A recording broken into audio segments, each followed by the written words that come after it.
Que a paz de Deus, que a luz divina, amado Mestre Jesus, nos envolva hoje, agora e eternamente. Com o tema Ordem e Progresso Espiritual.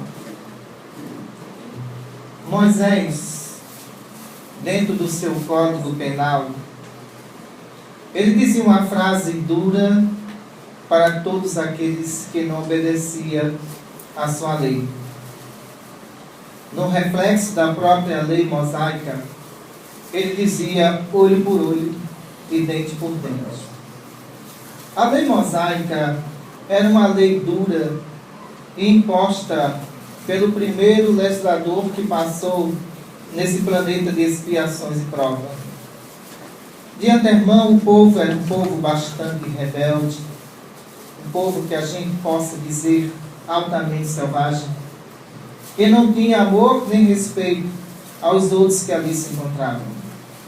A justiça divina, para impor a disciplina no planeta de expiação e prova, mandava o homem com a mediunidade fantástica para poder chamar a atenção daquele povo que ali se encontrava, para poder mostrar a ele que Deus existe. No entanto, a partir do momento em que esse povo começava a observar as primeiras manifestações do poder divino através da mediunidade de Moisés, começaram perfeitamente a entender que Deus era amor, mas também que Deus é justiça. Começaram a entender perfeitamente que o politeísmo estava ficando totalmente para trás, que não tinha como regressar de forma nenhuma. Moisés teria que ser realmente duro conforme os tempos. E Moisés foi duro conforme o tempo. Então, aqueles homens escravizados, eles não tinham nenhuma espécie de conduta ética, moral, nem tampouco higiênica. Então, teria que existir um homem que viesse mostrar aos nossos irmãos que eles teriam que mudar. Mas, para mudar, teria que ter ordem. Para mudar, teria que ter progresso espiritual. Ele representou muito bem a justiça divina em alguns termos que a gente possa observar em termos de legislação e imposições feitas a muitos espíritos rebeldes que ainda não estavam nem com noção ainda de recuperações morais. Passa-se o tempo de Moisés. A terra ainda continua sobre total escuridão profunda. Precisava-se de uma luz que viesse clarear a mente de todos aqueles homens que ali se encontravam. Mentes essas completamente rebeldes. Aparece Jesus de Nazaré. Vindo da cidade de Nazaré, um homem que tinha uma moralidade impressionante. E fazia com que aquele povo, também rebelde, que teria assimilado algumas leis mosaicas, mas que implantava essas próprias leis em benefício próprio. Ou melhor, só condenava o seu próximo, mas nunca condenava os entes queridos que estavam em sua volta. Isentava os entes queridos que ali se encontravam, para que esses entes queridos não sofressem a lei mosaica de forma nenhuma. Isso já era uma cultura muito antiga na época, de não punir aquele que deveria ser punido só porque aquele faz parte da minha família. Observem vocês, que isso não é de hoje de forma nenhuma. Então, o que acontecia? Jesus, ele vinha como o revolucionário da paz. Olha, o revolucionário da paz pelo seguinte: todo aquele que vem com a verdade da justiça divina, ele traz dentro de si a coragem necessária para querer mudar um país, mudar um município, mudar o mundo. A tarefa de Jesus era essa. Era mudar uma localidade que já estava sob a imposição da lei mosaica há milhares e milhares de anos. No entanto, aquilo teria que ser aplicado de uma forma diferenciada. Mas como aplicar essa forma diferenciada? Que o povo só entendia olho por olho e dente por dente, nada mais do que isso. Então Jesus tinha que ter a sutileza de mostrar ao povo que os seus ensinamentos iria dar andamento ao ensinamento do amor e da compreensão ao próximo. Para isso, teria que atrair todos os necessitados que houvessem em Jerusalém, para que, através das curas espirituais, mostrasse perfeitamente àquelas pessoas que Deus existia, e que Deus estava com ele, que Deus estava presente, e que Deus atuava sobre ele. Quando esses necessitados eles são curados, então o povo começa a ter uma nova visão religiosa. Não é a visão da imposição, não é a visão da lei, olho por olho, dente por dente. É uma visão do amor, uma visão mais sutil. Então, é essa visão do amor que estava transmitindo Jesus, imaginem vocês, que aquele povo não sabia o que era essa lei, a lei de amor. Então, a lei de amor resume todos os seres, sem discriminação de raça, discriminação de cor, nem de religião. Então, quando Cristo começou a fazer as suas pregações baseadas na lei de liberdade, já naquela época, lei de liberdade, de consciência, ora, os reis imediatamente entraram em confusões profundas entre si. Mas que novos ensinamentos são esses? Como é que pode ensinamentos como esse ser pregado onde gente só ouviu as imposições? Esse homem é um falso profeta, enviado para Jerusalém. E os comentários começavam a surgir. Mas continuava as pregações do Cristo, modificando e suavizando toda a lei mosaica. Nesse encontro de leis humanas e leis celestiais, é impressionante quando Jesus se encontra com a mulher adúltera. A partir do momento em que os homens que teria utilizado daquela mulher, abusado daquela mulher sexualmente, se reúnem para eliminar as provas. Imagine que já existia isso naquela época. Eliminar as provas, arquivo morto, perfeitamente. Era o que iriam fazer. Porque se porventura as suas esposas o pegassem o traindo, claro, aqueles homens iam ficar constrangidos, porque era um homem que se dizia um perfeito. O perfeccionismo masculino naquela época já existia, para a gente ter uma ideia. Aí o que acontece? Pega-se aquela mulher em adultério. Mas todos que se encontravam ali teriam adulterado com aquela mulher, e agora? Todos estavam envolvidos também naquele adultério. Mas a lei mosaica dizia que não favorecia as mulheres, porque a lei mosaica também foi interpretada muito como a lei islâmica, que não dá direito de uma mulher, que não facilita nada para a mulher, e a lei mosaica absorveu um pouco disso. E o que acontece? Quando a mulher ela é pega em adultério, imediatamente se reúnem aqueles 5 homens que ali se encontraram, que teria também cometido adultério, porque quando se comete um adultério, não se comete sozinho não, se comete um adultério em conjunto. E ali, claro, se fosse apedrejar, claro que ali todos eles seriam apedrejados, porque todos eles teriam cometido o pecado lá de não adulterar. No entanto, Jesus sabe da malícia de todos que se encontravam ali. Estava distante, ouvindo aquela reunião de homens que se preparavam para surpreender aquela mulher e eliminá-la.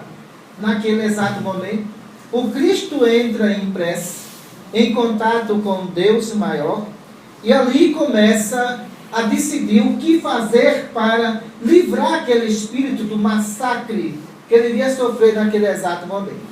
Os homens reunidos, quando a mulher passou diante deles, empurrou-a, ela caiu no chão.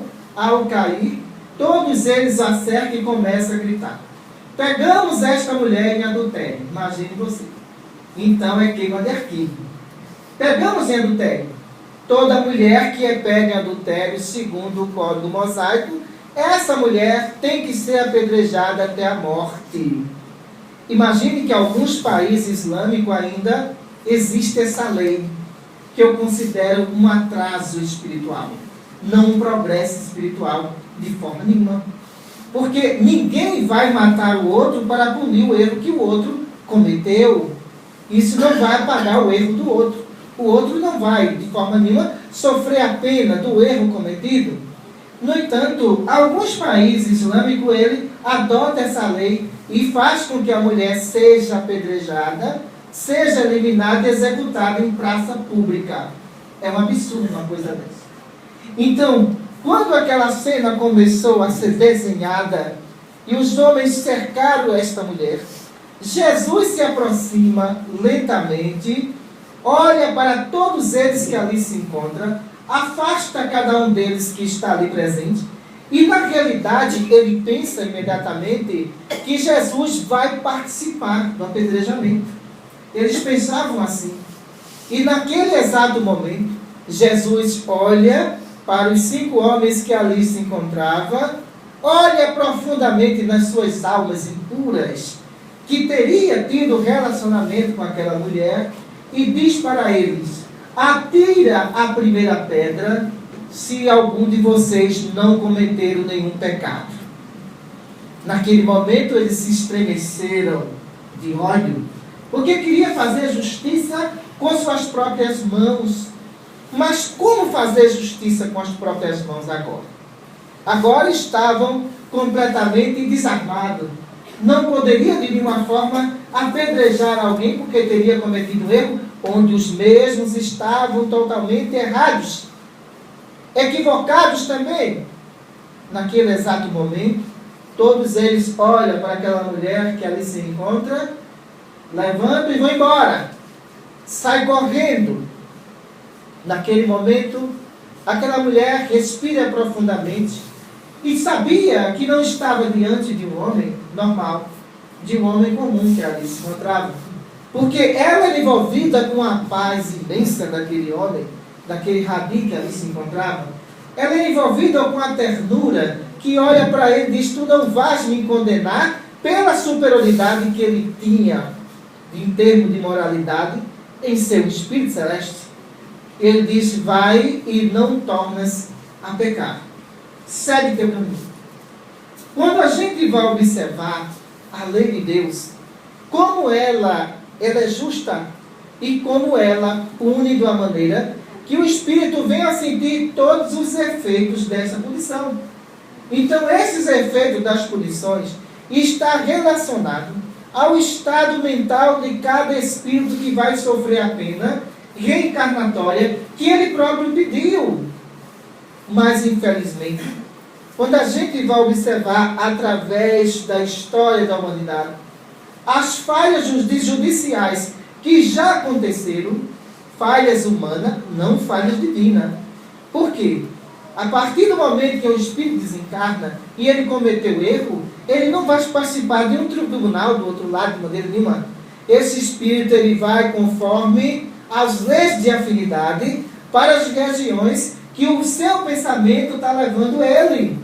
Isso quer dizer, se ele praticou o bem, se ele foi uma pessoa honesta, não é preciso ele participar de um julgamento no plano espiritual e desse julgamento sair a sentença, não. As leis de Deus estão escritas onde? Segundo diz o livro dos Espíritos, na consciência. Então, esta lei estabelecida na consciência dá a esses espíritos a punição necessária que eles vão ter que exercer no plano espiritual. E olha que são punições duras para o restabelecimento moral daqueles espíritos. Se são punições duras, então o que acontece? Há espíritos que eles são levados espontaneamente para as regiões inferiores, onde muitas vezes recebem 100 anos de punição por ter matado 20, 30 pessoas. Esses 100 anos de punição está interligado aos acontecimentos que esses espíritos praticaram friamente em planejos de expiações de prova e agora terão que responder.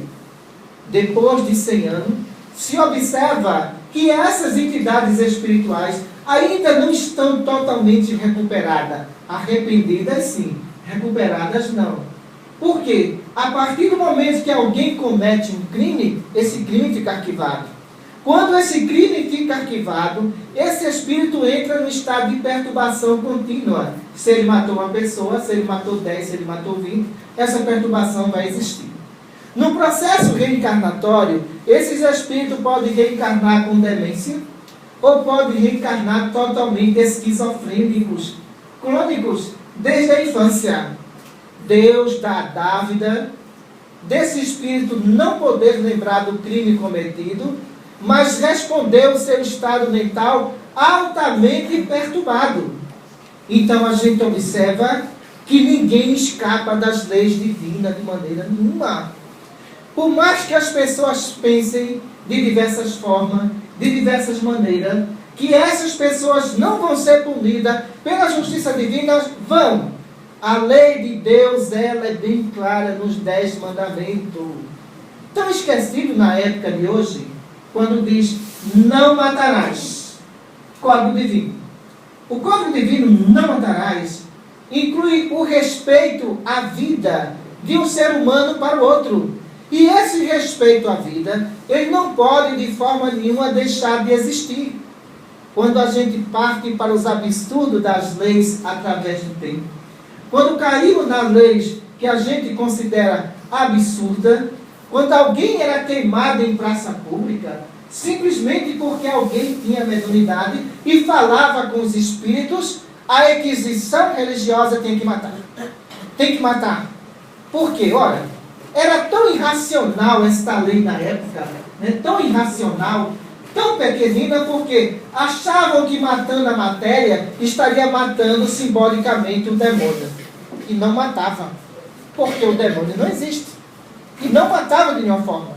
E muitos médios foram levados à Inquisição simplesmente porque eram médios videntes, que viam os espíritos, era médio claroaudiente porque ouvia os espíritos, era um médio sensitivo porque sentia a presença dos espíritos. Eles tinham que ser queimados em praça pública. Imaginem vocês. Então, mais uma vez, foi equivocado. E quando a gente parte para a morte do Cristo, acusado de falso profeta na época, é que a gente começa a perceber os absurdos referentes às leis humanas e às leis celestiais. Não se estabelece ordem matando. Não se estabelece progresso matando. Isto não é progresso, isso não é ordem, de forma nenhuma. Então, os imperadores da época, que se sentiam completamente ameaçados, o que é que eles faziam? Quando alguém estava perfeitamente combatendo o seu governo, dizia, isso é um falso profeta. Isso é um revolucionário que está contra o Império Romano. Ora, a gente vai ver várias acusações da época do Cristo injustas. Uma das acusações injustas se relaciona ao revolucionário Dimas. Dimas era um revolucionário? Era. Dimas era um pensador da época impressionante. Idêntico a Sócrates e Platão, seu próprio pensamento, para a gente ter uma ideia. Dimas sabia que Roma queria perfeitamente explorar todo o povo da própria Jerusalém, queria explorar a Judéia, queria o domínio total, mas que não queria o bem-estar de ninguém. Queria explorar nada mais do que isso. Então, aquele malfeitor, segundo narra, que era o ladrão, mas que não tinha nada de ladrão, não. Era um homem inteligente, que sabia as intenções de Roma e que se reunia com os povoados para que eles não aceitassem as imposições de Roma. Que não aceitassem que de imediatamente as pessoas dessem tudo o que tinha dos impostos a favor de Júlio César. Então ele tinha essa visão política, ele tinha essa visão religiosa, ele tinha essa visão científica e ele não permitia que nada disso acontecesse. Mostrava ao povo, dentro do seu próprio conhecimento limitado, e o que o povo poderia fazer para se defender. E ele dizia, vocês devem perfeitamente pagar o imposto, mas, no entanto, escondam tudo que vocês têm para os vossos filhos. Então, Dimas, ele tinha essa percepção. Os romanos, quando viam, eles cavavam até o piso para saber se tinha alguns baús enterrados com algum tipo de herança para levar tudo que tem. Ora, Jerusalém não poderia continuar daquele modo. Enquanto Jesus era o revolucionário da paz, Dimas, ele era o revolucionário do conhecimento moral, conhecimento econômico e intelectual. Imagine vocês. Existiam duas bases ali. Enquanto Jesus orientava sobre os planos superiores, sobre a moralidade, sobre a caridade, as curas que realizava, Dimas tinha conhecimento do Messias. Imagine você. E tinha a maior vontade de se encontrar com ele, mas que não teve oportunidade. Porque a maioria do tempo que Dimas viveu foi escondido do Império Romano, que o procurava. Mas qual era a acusação de Dimas? Revolucionário contra o Império Romano.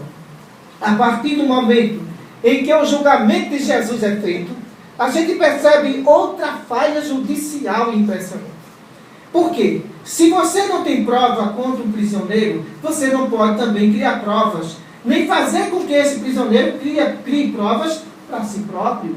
Pelo amor de Deus, como é que podia aquilo? Então, decretaram que Jesus era um falso profeta. Baseado em quê? As curas espirituais aconteciam. Os cegos enxergavam. Mas como é que um juiz ele pode acatar uma decisão como essa? Como é que Pilatos, sendo um juiz, ele de repente pode pegar um determinado poimento e dizer: isto é verdade, sem ele ter a prova da verdade, sem ele ter investigado a verdade? É por isso que, quando ele se encontra, os dois, a verdade divina e a mentira judicial que ali se encontrava, ele olha para Jesus e diz: o que é a verdade? O Cristo se cala, não diz. Ele que tinha que discutir. Ele era o juiz, ele sabia perfeitamente que aquele réu que se encontrava ali, não existia nenhuma acusação contra ele de nenhuma forma. Mas eu tenho que agradar a Júlio César. Se eu não agradar a Júlio César, eu perco o meu cargo de juiz. E agora, o que é que eu vou fazer dentro do meu conflito de poder? É o que acontece até hoje. Conflito de poder interior. Aquele tem medo de decidir. Sabe por que ele tem medo de decidir? Porque ele tem medo de perder o seu salário. Ele tem medo de perder a sua posição. Isso é uma vergonha. E, no entanto, aconteceu com Pilatos a mesma coisa. Naquele momento, ele recebia o preso, ele questionava o preso. Se ele questionou o preso e viu que não existia nenhuma prova contra o preso que se encontrava ali, por que o condenar? E agora? Porque se o juiz se isenta dele dar a punição e entrega o preso a um júri popular, ele é responsável perante a justiça de Deus. Aquele preso era um preso que não tinha nenhuma acusação formal sobre ele, de nenhuma hipótese agora. Mas vamos fazer o seguinte: Pilatos não resolveu essa situação, então eu tenho que levar esse preso a júri popular. E a partir do momento que Jesus estava sendo julgado, Dimas estava sendo preso. Imagine você. E Dimas, na realidade, foi outra injustiça judicial do passado. Porque Dimas lutava pelo esclarecimento que o povo precisava naquele exato momento receber. Ora, como é que você naquela época tinha um filho e aquele filho não poderia ser alfabetizado porque ele não era romano? Se ele fosse romano, ele poderia. Então, as causas sociais que Dimas lutou na época era a causa revolucionária para a mudança que eles não aceitavam de maneira nenhuma. Então, Dimas foi preso. Quando Dimas é preso, então Pilatos, mais uma vez, erra. Ele não só errou contra Jesus, ele errou também contra Dimas, que se encontrava ali.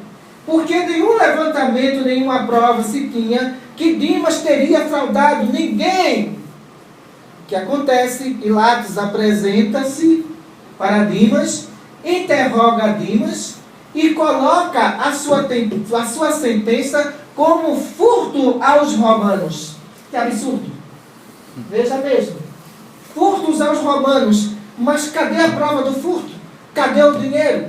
Cadê a questão das joias romanas? A questão do ouro romano? Não foi apresentado nada. Mas foi apresentado um relatório por Pôncio Pilatos, que teria que condenar Dimas, porque Dimas teria fraudado o Império Romano. Mas um absurdo que acontece. Essa lei era baseada da seguinte forma: porque o preso, na realidade, que ele fosse acusado de qualquer crime, ele teria que responder com a crucificação. Roubo e falso profeta, na época, eram crimes que teria que ser executado. Na realidade, o que acontece? Dimas já sabia do seu destino, mas sabia também da sua inocência. Mas como defender o inocente? De jeito nenhum. Não poderia, de forma nenhuma, isso acontecer. Jesus estava prestes também a receber a sua própria sentença. Tenha certeza disso. Por quê? Pôncio Pilatos, ele foi responsável pela condenação do Cristo? Foi. Porque como é que se forma um júri popular com os inimigos do próprio réu? Isso é outro absurdo. Outra falha desse julgamento que a gente considera um julgamento das trevas. Não foi um julgamento só dele. Se reúne ali os anciões, os sacerdotes, se reúne ali os fariseus, os saduceus, todos eles que combatiam a justiça divina, que não aceitavam de maneira nenhuma os ensinamentos do Cristo, e ali começava o verdadeiro julgamento. Traziam um preso na Páscoa, esse preso era bastante violento, Barrabás. Esse preso teria cometido realmente absurdos, agora era um preso que agradava a uma população inferiorizada. Uma população que vivia dos roubos e dos saques que Barrabás possuía. Agora, se Barrabás se tinha prova contra ele, por que Pilatos não condenou? E agora? Então, avaliando judicialmente, ele foi culpado. Pilatos foi culpado. Porque se tinha prova que o nosso irmão Barrabás, ele tinha uma verdadeira quadrilha contra os romanos. Mas só que tinha uma coisa diferenciada. Dimas dava conhecimento, Barrabás dava riqueza. A diferença era essa. E nesse julgamento, o que acontece? Os fariseus, os saduceus que se encontravam ali, os anciões que se encontravam ali, eram pessoas que protegiam Barrabás. Eram pessoas que estavam envolvidas também com todo tipo de sujeira e roubo na época existente. Quando apresentou os dois presos, ali estava a luz celestial e ali estava a escuridão. Imagine você. Para se fazer uma opção naquele exato momento, claro que seria impossível aquele julgamento não terminar numa condenação. Claro que seria impossível aquele preso ser libertado. Ele ia ser condenado de qualquer forma. Ia ser condenado porque os anciões e sacerdotes, eles tinham medo de Jesus. Pelas suas pregações, pela sua verdade colocada aos governantes que ali se encontravam. Todas as pessoas que estavam ali sabiam perfeitamente que aquilo ia terminar dentro de uma crucificação. Não iria escapar. Maria, a sua mãe, seu irmão João, que se encontrava ali, sabia também que estava tudo perdido. E não poderiam fazer absolutamente nada naquele exato momento. O que é que acontece? Então ali apresenta-se Barrabás, apresenta-se Jesus, e naquele exato momento, sabe o que faz? Então Barrabás dá um passo à frente, representando toda a inferioridade da terra, e naquele exato momento, aquelas pessoas perguntam, qual dos dois deve receber a liberdade na Páscoa? Imagine você. E Barrabás, delicadamente, eles colocam ele na frente. Jesus, ele dá um empurrão e ele cai. Imagine você. Então, naquele momento, sabe o que acontece? Aqueles anciões preparam a crucificação de imediato. E diz, condena Jesus e salva Barrabás. Então, estava decretado. Olha, depois disso tudo, Pôncio Pilatos, ele chega e diz, eu lavo a mão em nome desse inocente. Juiz na época tinha força de decisão. Vamos lá. Ele tinha força para condenar e para libertar. E por que ele não fez? Ele teve medo. Ele foi fraco naquele momento. Ele não teve a coragem necessária de, naquele momento, decretar que Jesus era uma pessoa livre, que não tinha nenhuma acusação sobre ele. Naquele exato momento, Jesus é levado à crucificação. Quando ele é levado à crucificação, sabe o que acontece? O nosso irmão Barrabás, ele cai diante dos braços dos fariseus, dos saduceus. Imagine você. E ali os saduceus conduzem ele até os portões de Jerusalém e libertam ele por completo. Imagine você. Um réu foi condenado e este réu agora ia ser crucificado. A esposa do nosso irmão Pôncio Pilatos, antes do julgamento, é avisado pela justiça divina que ele não fizesse aquela condenação, porque ele ia cair em tormentos profundos e obsessões profundas. E ela chega para ele e diz: meu senhor, eu tive um sonho horrível. Eu sonhei que vós condenava esse homem inocente. Então ele sabia que era inocente. Ele foi avisado sobre aquela sentença que ele ia dar. Mas o que acontece? Ele condena. E a partir que ele condena, depois de 2 anos da partida de Jesus, ele cai esquizofrênico. Então ele começa a ter manias. Ele começa a lavar as mãos diariamente. Porque ele começa a ter a mania de limpeza. E ele começa a observar que as suas mãos estavam sujas de sangue. O sangue do Messias. O nosso irmão Pilatos cai em esquizofrenia profunda. Aí nós temos observado que as leis atuais que nós temos visto sobre o planeta de expiação e prova, sobre a pátria do Evangelho, são leis bem parecidas com aquelas de Pôncio Pilatos, que não fosse a realidade de maneira nenhuma, se nós temos a ordem e progresso, aonde está o progresso espiritual desse país? Eu pergunto a vocês, aonde está o progresso espiritual desse país? Eu não estou encontrando. Se nós somos a pátria do Evangelho, aonde é que está essa pátria do Evangelho que eu não encontro de forma nenhuma? Ora, até parece que Roma se instalou dentro de Brasília e de lá saem todos os tipos de absurdo em termos de lei. Nós não concordamos com isso de forma nenhuma. Para que você forme uma sociedade justa, para que você forme uma sociedade honesta, de homens educados, é preciso que venha a educação desde a infância desses espíritos. Se não há um processo educacional desses espíritos, o que é que nós estamos criando? Uma selva. Cada um faz a lei que acha que é necessário. É isso que está acontecendo e é isso que o povo, infelizmente, está sendo submetido e não percebe. Como vocês, parece um jogo de xadrez. Que se mexe uma pedra para um lado, que se mexe uma pedra para o outro, checkmate. Só sobra para vocês. Essa é a grande verdade. Porque temos observado os absurdos relacionados à lei que constitui um país, que a gente observa que vão levar muitos espíritos às regiões trevosas. Vão levar muitos espíritos às regiões umbralescas. Quando um país não faz leis, quem vai fazer é o povo. E o povo não pode, de forma nenhuma, se esquecer da lei do Messias. Ama o próximo como a ti mesmo. Esta é a lei. Então nós não podemos se enquadrar em leis selvagens, que nós vamos citar algumas delas aqui no exato momento, de lei selvagem que coloca a sociedade sobre o único direito. Você faz a lei e ele é eliminado pela sua própria lei. Imagine você.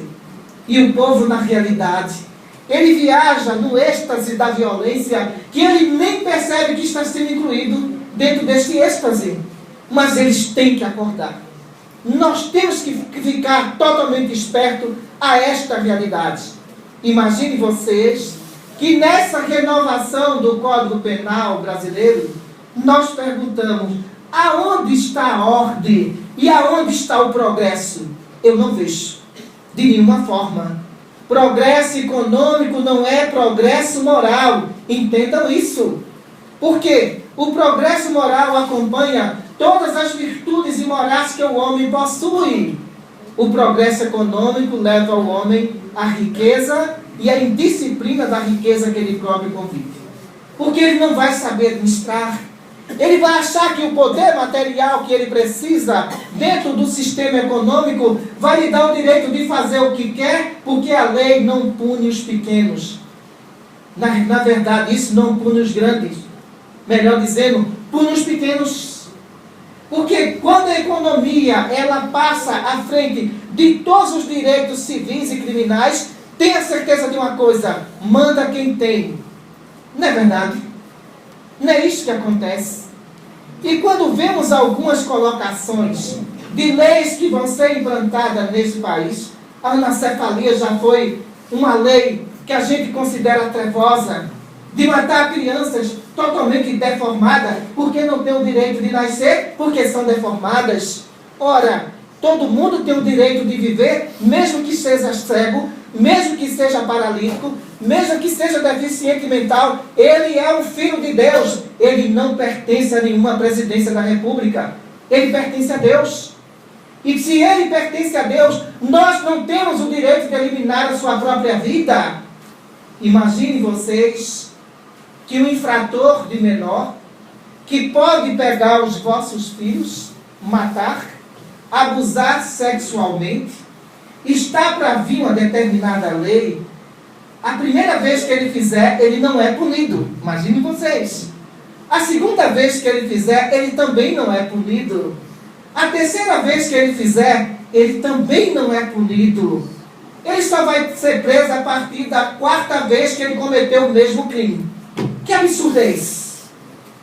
No plano espiritual, se uma criança de 10 anos de idade ela mata outra, ela volta para o plano espiritual responder a morte que ele cometeu aqui na terra. Entenda uma coisa: os espíritos que vivem nesse planeta são espíritos milenares. Não é o primeiro crime que ele comete, não, pessoal. São vários e vários crimes em séries pelos mundos que eles passaram. Mas quando ele chega aqui nesse país, ele encontra o paraíso das trevas, onde tudo ele pode fazer e não é punido. Imagine vocês que está para vir uma lei que eu não chamo de ordem nem progresso espiritual. O adolescente de 14 anos de idade, a partir do momento que ele quiser mudar a sua sexualidade, ele poderá fazer isso. Ele poderá consultar o Sistema Único de Saúde, e chegando nesse Sistema Único de Saúde, a sua cirurgia vai ser gratuitamente. Mas quantos velhos estão cegos com cataratas e nenhuma cirurgia é feita? Nós não concordamos com isso. Quantas pessoas estão numa espera de cirurgia para fazer uma cirurgia de vesícula, passam 2, 3, 4 anos e ninguém toma providência? Aonde é que está a ordem? Onde é que está o progresso? Nenhuma ordem, nenhum progresso estabelecido aqui nesse país.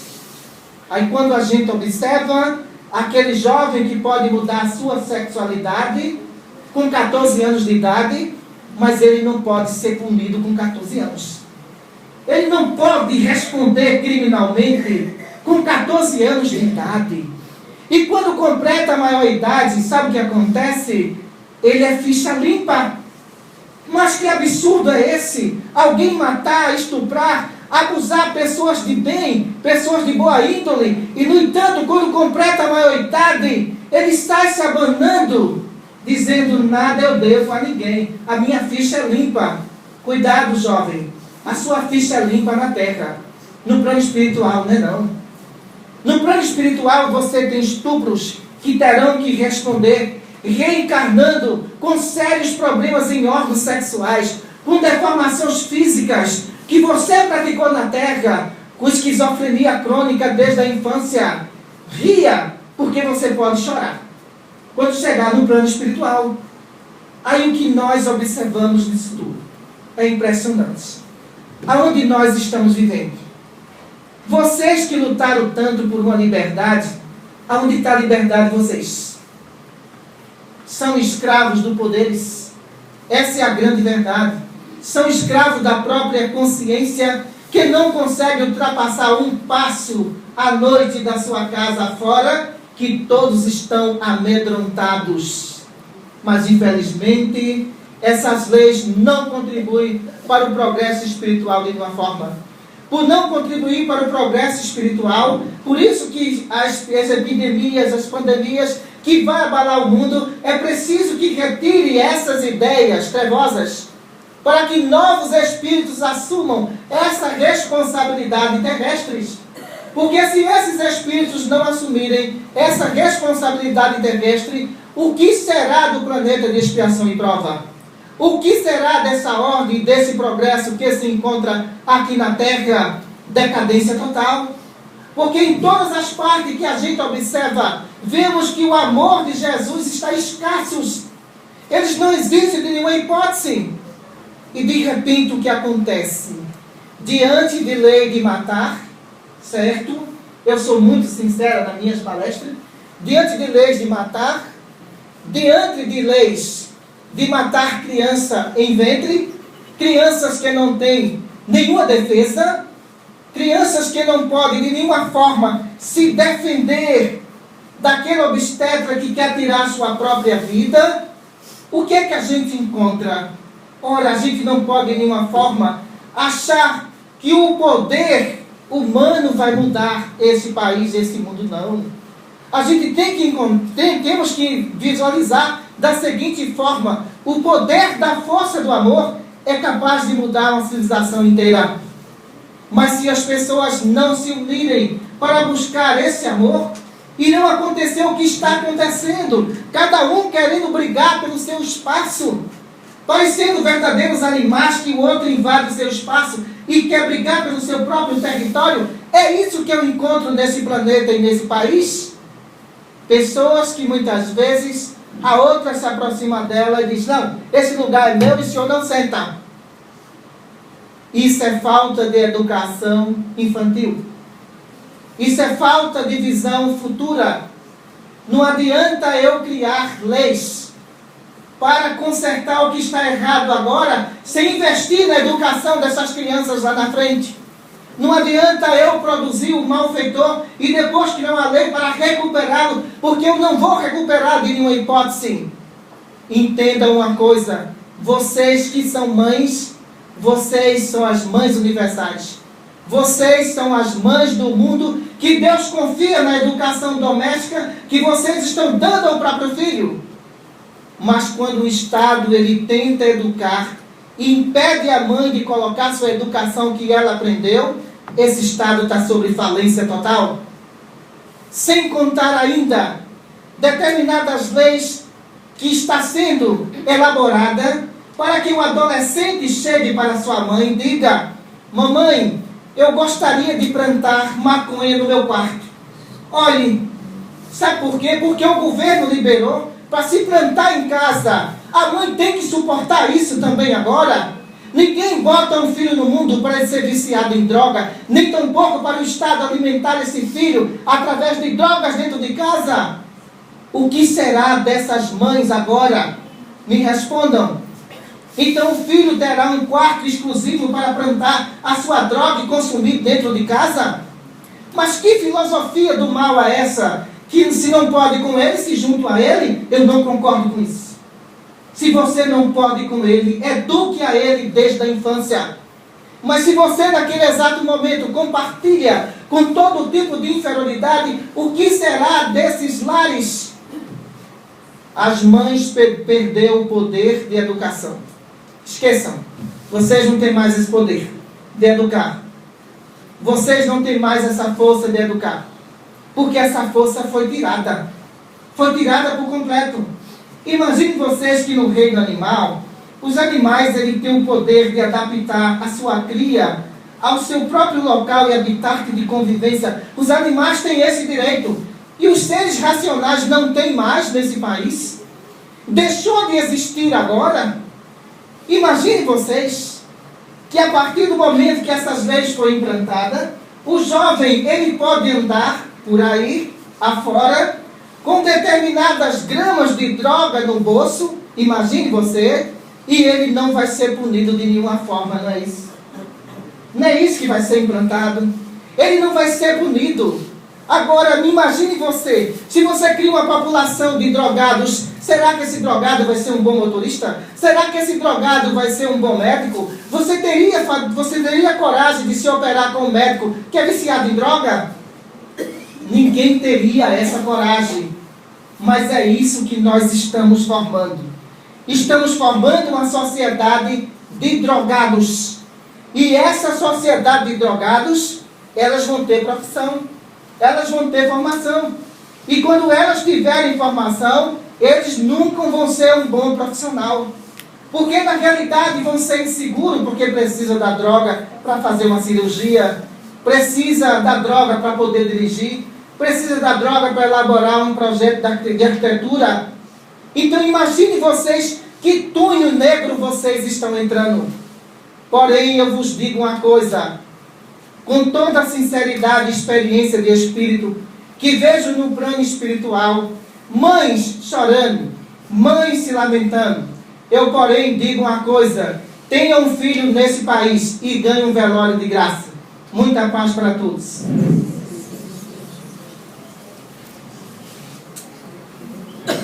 Meus irmãos, diante de todas essas reflexões, só nos resta agradecer a doutora Cristina pelos esclarecimentos necessários, tanto para os nossos irmãos aqui encarnados, quanto os que estão aqui desencarnados.